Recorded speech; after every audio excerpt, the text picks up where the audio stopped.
Hey, this is Terry with yarcoach.com. Welcome to Tuesdays with Terry. Today I want to talk to teachers, specifically teachers of teenagers.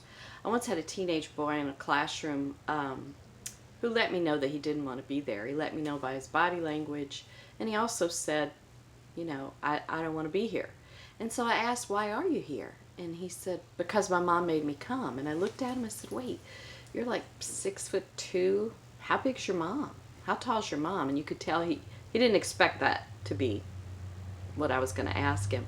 I said, how tall's your mom? And he said, I don't know, 5'2" or something. I said, well, you're really big. How did she make you come? Did she stuff you in the car? I mean, you're bigger than she is. And he said, no, she told me if I didn't come to school, I couldn't live at home. And I said, so really, you made the choice to come to school?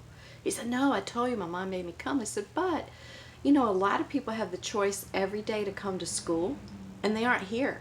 And you made that choice. So I'd say it was a pretty smart thing. You made the choice to come to school for no other reason to keep a roof over your head, right?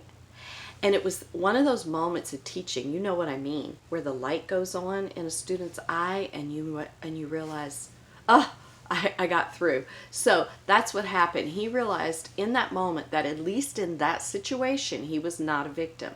He actually made a choice, and he made a wise choice. The author Ernest Holmes said that involution leads to evolution. Involution's an antiquated term, mostly used around the turn of the 20th century. And loosely, it means the evolution of our inner selves. So when something changes on the inside, it leads to change on the outside, which was the case with that student.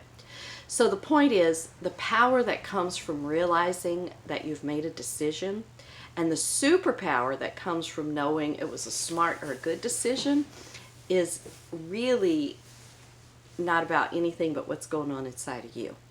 What's going on inside of a student. I think of it like this.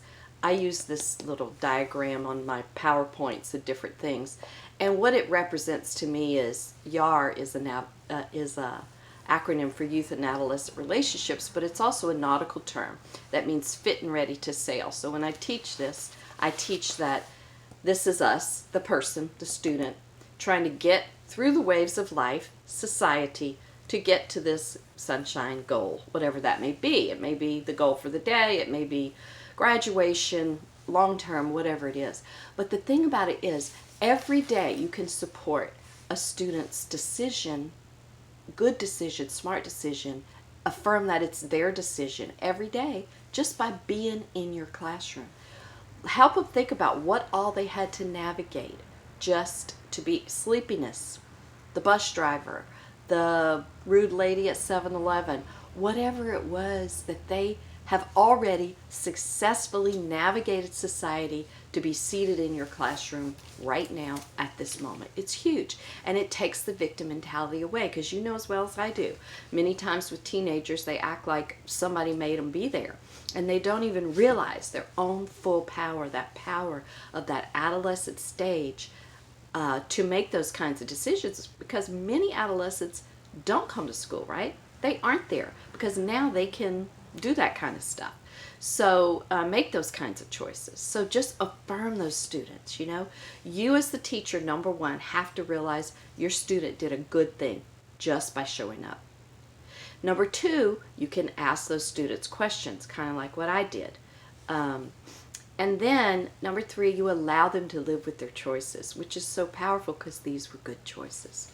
So have a great day teacher today. If you need any more pointers or want to talk to us, we're on Facebook at YAR Coach, and we're also on the web at www.yarcoach.com. Happy teaching. Bless that wonderful heart of yours.